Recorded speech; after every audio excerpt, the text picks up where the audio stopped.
Welcome to the Butterfly Effect, and it's the rest day of the 2020 Tour de France. What else can we talk about after an exciting 15 days of racing at this year's Tour de France? It's gotta be the Ineos guys all falling apart throughout the first 15 stages. And let's talk about why that may have happened. When we're in the NBC studios and we're watching the videos and we're watching the stages from start to finish, Christian Vande Velde and I are talking often about what we think may or may not have been going wrong. And he brought up a great point that it has to be something to do with overtraining. And when you look at it, it makes sense. It's the only time when really riders' forms start fluctuating where you can have a good day and then followed by a bad day, followed by another good day. That's usually a classic sign of overtraining, because when you're undertrained, you just fall off, that's it, you can't perform, you're not gonna have those highs and lows. But when you're overtrained, it is a problem because your body at one moment is riding good, but then you pushed it past 1% past that limit in the red zone, and now the next day you pay the price for that. Definitely a classic sign of overtraining. I believe if you look, you'll go back and see their training.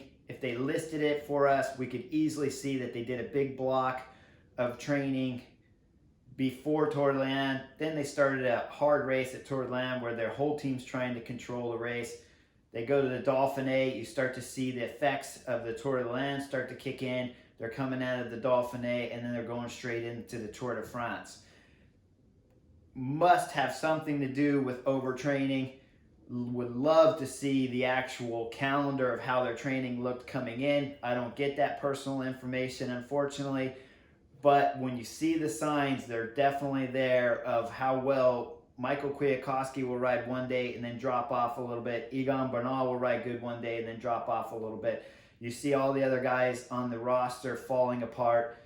And folks, really, when a whole team falls apart, a team of quality riders like Ineos, there has to be a reason. They're all basically on the same kind of training program. It's the only thing you can really put your thumb on. It has to be that, because they're not actually physically sick, so it's not food poisoning at the hotel.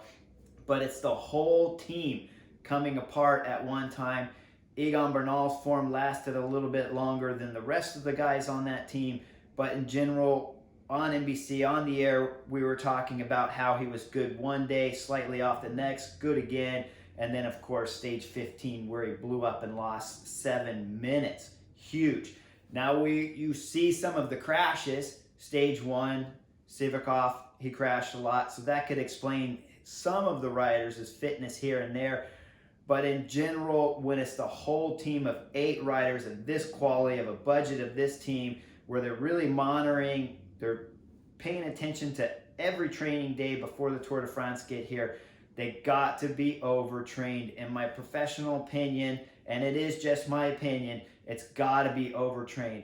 Now, I want to talk about something else, because this has been big on Twitter and everyone's been tweeting to me. What difference would it have made to have Chris Froome and of course G. Thomas in the race? These guys are both experienced. They've won Tour de France's in the past, and so it's a normal question to throw out there that, wow, they would be winning this Tour de France right now if you just brought G. Thomas and Chris Froome.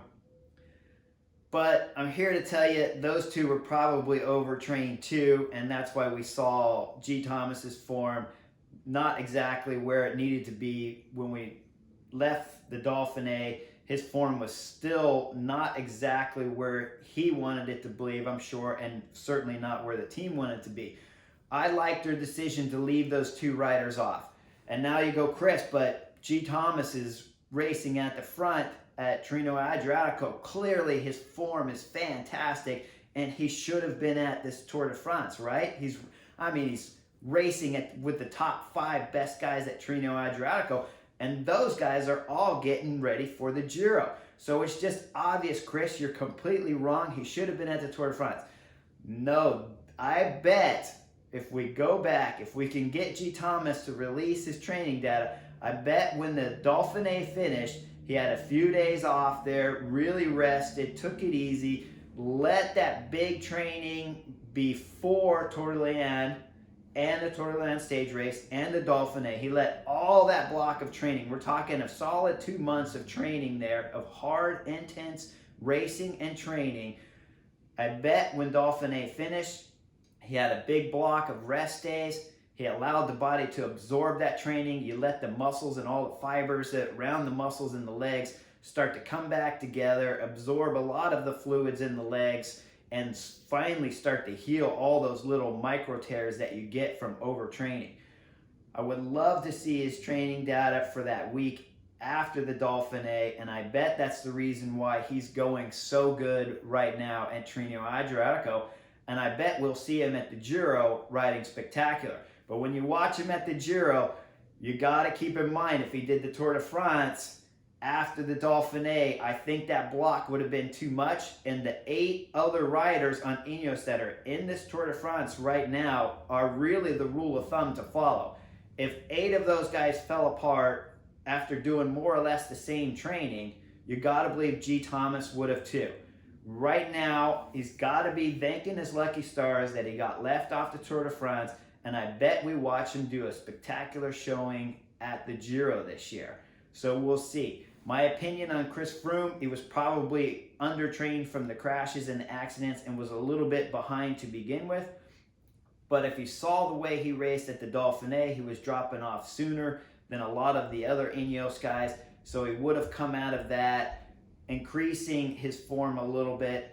But again, I don't believe he would have been ready for the Tour de France. So do I think bringing G. Thomas and Chris Froome to this Tour de France would have changed anything for Ineos being more successful in this 2020?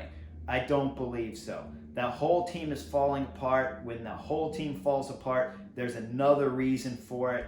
You got to remember, when you're watching yesterday's stage 15 up the Col de Colombier, when Wout van Aert's on the front, there's still 12, 15 guys in that group.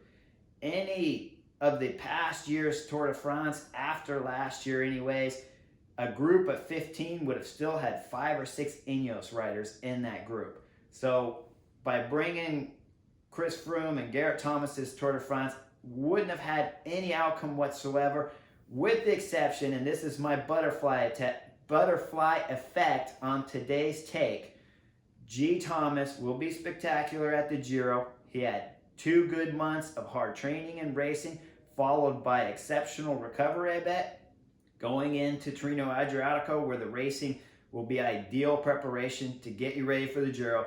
The butterfly effect is Ineos fell apart with too much training and racing before the Tour, and G. Thomas goes on to do something spectacular in the Giro. Hope you enjoyed the take on the butterfly effect. See you soon.